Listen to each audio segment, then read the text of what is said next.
আজকে আমি নতুন একটা রেসিপি করেছি। এটা হলো তোমার শিমের পুর।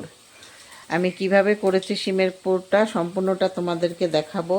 আর তোমরা একবার করে খেয়ে দেখো, খুব টেস্টি হয়। এখন তো শিমগুলো পাওয়া যায়, আর একটু চড়া চড়া শিম নেবে। আমি কি ধরনের শিম নিয়েছি তোমাদেরকে সম্পূর্ণটা দেখাবো।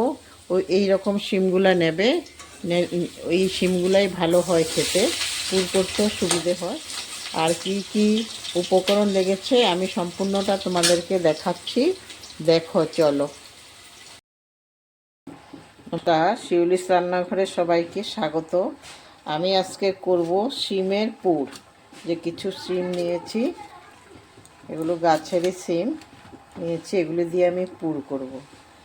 পুর করার জন্য আমার লাগবে কিছু সর্ষে আর পোস্ত, আর লাগবে পেঁয়াজ। এই যে আমি পেঁয়াজ কুচি করে রেখে দিয়েছি।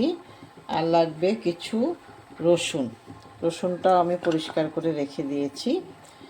আর লাগবে কাঁচা লঙ্কা আর সেদ্ধ করা আলু। এই কয়টা জিনিস লাগবে। আমি এগুলো দিয়ে কিভাবে করছি তোমরা দেখো, সম্পূর্ণ ভিডিওটা দেখবে, তারপরে বুঝতে পারবে। আর যারা এখনও আমার চ্যানেলটা সাবস্ক্রাইব করনি, ভিডিও দেখছো, ভিডিও দেখার আগে অনুরোধ করছি যে সাবস্ক্রাইব করে দাও যারা ইউটিউব থেকে দেখছো। আর যারা ফেসবুক থেকে দেখছো তারা আমার চ্যানেলটা ফলো বাটনটা প্রেস করে রাখবে, তখন আমি ভিডিও দেওয়ার সঙ্গে সঙ্গে তোমাদের কাছে পৌঁছে যাবে। আর ইউটিউবের থেকে যারা দেখছো তারা সাবস্ক্রাইব করে পাশে থাকা বেল আইকনটা অবশ্যই প্রেস করে দেবে, তখন আমি নতুন নতুন ভিডিও দেওয়ার সঙ্গে সঙ্গে তোমাদের কাছে পৌঁছে যাবে। তারপর চলো আমি কিভাবে তৈরি করছি সম্পূর্ণ ভিডিওটা দেখো। শস্য পোস্তগুলো আমি এখন পাটাতে বেটে নেব, শিলনোড়া আছে ওটাতে বেটে নেব, মিক্সিতে দিলে হবে না, মিক্সিতে একদম মিহি হয় না, এই জন্য আমি শিলনোড়াতে বেটে নিচ্ছি। কড়াইতে তেল দিয়ে দিচ্ছি।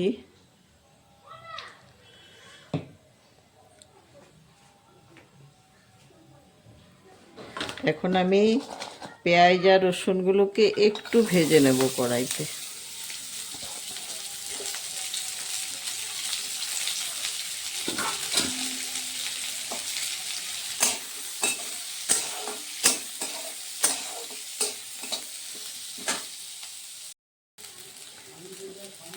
এতটুক ভাজা হলেই হয়ে যাবে, এর থেকে আর বেশি ভাজবো না। এখন আমি গ্যাসটা অফ করে দিচ্ছি, আর এগুলোকে এখন একটু ঠান্ডা হতে দেব। এখন আমি পেঁয়াজ আর রসুনগুলো একটু গ্রাইন্ড করে নেব গ্রাইন্ডারে দিয়ে। ভেজে নিয়েছিলাম যে ওই পেঁয়াজ আর রসুনগুলো, এটার মধ্যে দিয়ে দিচ্ছি আমি কাঁচা লঙ্কা। তোমরা তোমাদের মতো করে দেবে, কেমন ঝাল খাওয়ার কতটুকু করছো। আমি 5টা দিচ্ছি কাঁচা লঙ্কা, তোমরা তোমাদের মতো করে দেবে। আমি এগুলোকে এখন গ্রাইন্ড করে নিচ্ছি। গ্রাইন্ড করা হয়ে গেছে, এই যে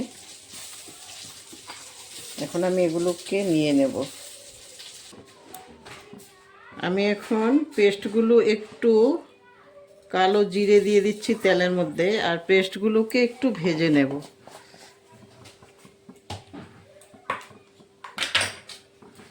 প্রথমে দিয়ে দিচ্ছি আমি সর্ষে আর পোস্ত বাটাগুলো, এখন প্রথমে আমি দিয়ে দিচ্ছি, এগুলোকে একটু ভেজে নেব।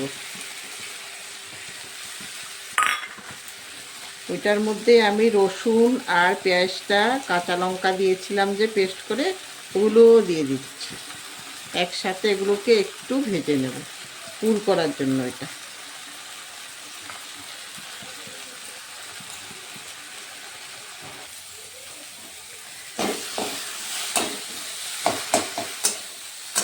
একটু ভেজে নেব। জল আছে না, আর সর্ষে আর পোস্ত বেটেছিলাম যে জলটা একটু টেনে নিতে হবে, জল থাকলে হবে না, এই জন্য একটু কড়াইয়ের মধ্যে দিয়ে একটু ভেজে নিচ্ছি।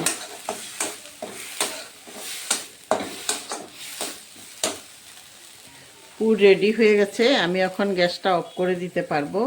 গ্যাস অফ করে আমি এখন এগুলি একটা প্লেটে নিয়ে নিচ্ছি। পুরের মধ্যে কিছু ধনেপাতাও দিয়ে দেব। আমি ধনেপাতা কুচি করে নিয়েছি। আমি প্রথমে কিন্তু নুন দিইনি, এখন আমি একটু নুন দিয়ে দেব। নুন একদম দিইনি, নুনটা আমি আন্দাজ মতো দিয়ে দিচ্ছি, তোমরা যতটুকু করছো ওই হিসাব করে দিয়ে দেবে।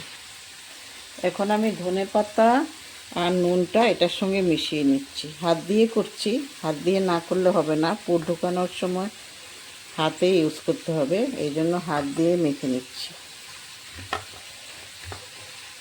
পুর রেডি হয়ে গেছে।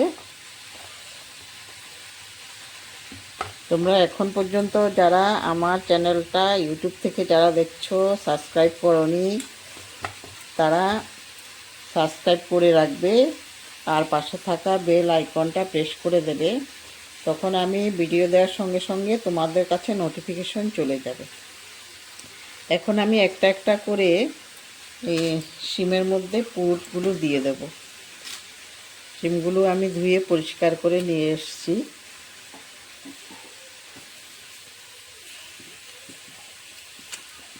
এইভাবে একটা একটা করে খুলে নেব মিডিল দিয়ে, আস্তে আস্তে খুলতে হবে, না হলে ভেঙে যাবে।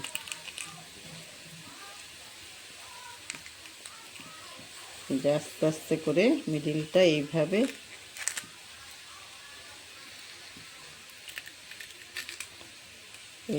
করে এখানে পুরগুলো দিয়ে দিতে হবে। এরকম করে সবগুলো আমি পুরগুলো দিয়ে দেব, সব কটা শিমের মধ্যে এইভাবে আমি পুরগুলো দিয়ে দেব। একটা করলাম, আর একটা তোমাদেরকে দেখাচ্ছি।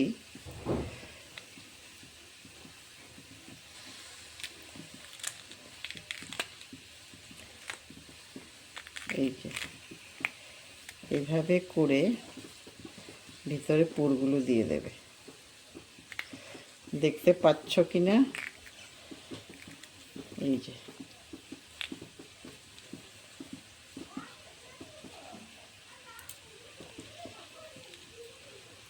এইভাবে দিয়ে দেবে।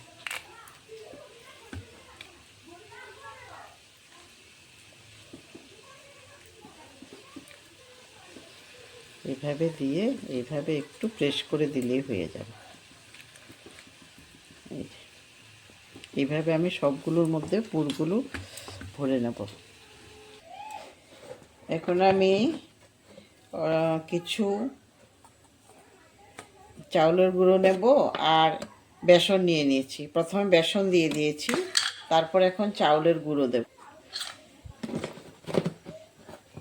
চাউলের গুঁড়ো দিয়ে দিচ্ছি। এই যে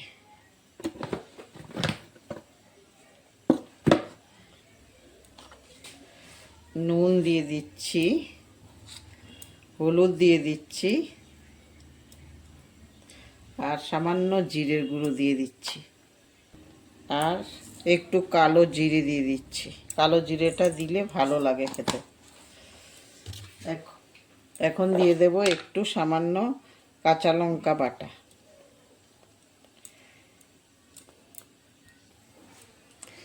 এখন আমি এগুলোকে গুলে নেব। জলটা আস্তে আস্তে দিয়ে তারপরে গুলবো এগুলোকে। জলটা আস্তে আস্তে দিতে হবে, বেশি পাতলা হয়ে গেলে আবার হবে না। আর একটু লাগবে।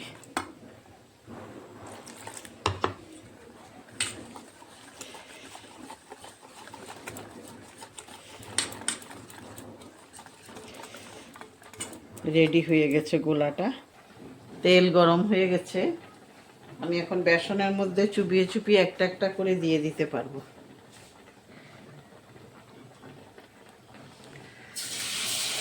একটা একটা করে দিয়ে দিচ্ছি।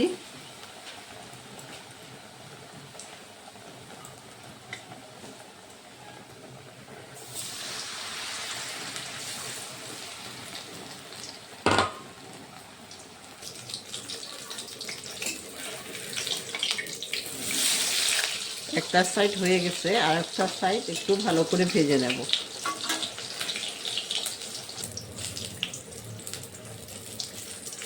এই দুটো হয়ে গেছে, আমি এই দুটো তেলের থেকে তুলে নিচ্ছি। এই দেখো কত সুন্দর হয়েছে, দেখতে পাচ্ছ তোমরা কত সুন্দর হয়েছে। আমি এইভাবে সবগুলো ভেজে নেব। এখন সবগুলো ভাজা হয়ে গেছে, দেখো কত ভালো হয়েছে। একটু চড়া চড়া সিম নেবে তোমরা, চড়া সিমগুলি ভালো হয় বেশি, এখন তো পাওয়া যায় বাজারে। এইভাবে তোমরা করে খাবে, তারপরে আমাকে কমেন্ট করে জানাবে কেমন হয়েছে। আর আমারটা কেমন হয়েছে তোমরা দেখেই আমাকে কমেন্ট করে জানাবে। আর একটা করে লাইক আর শেয়ার অবশ্যই করবে। ধন্যবাদ।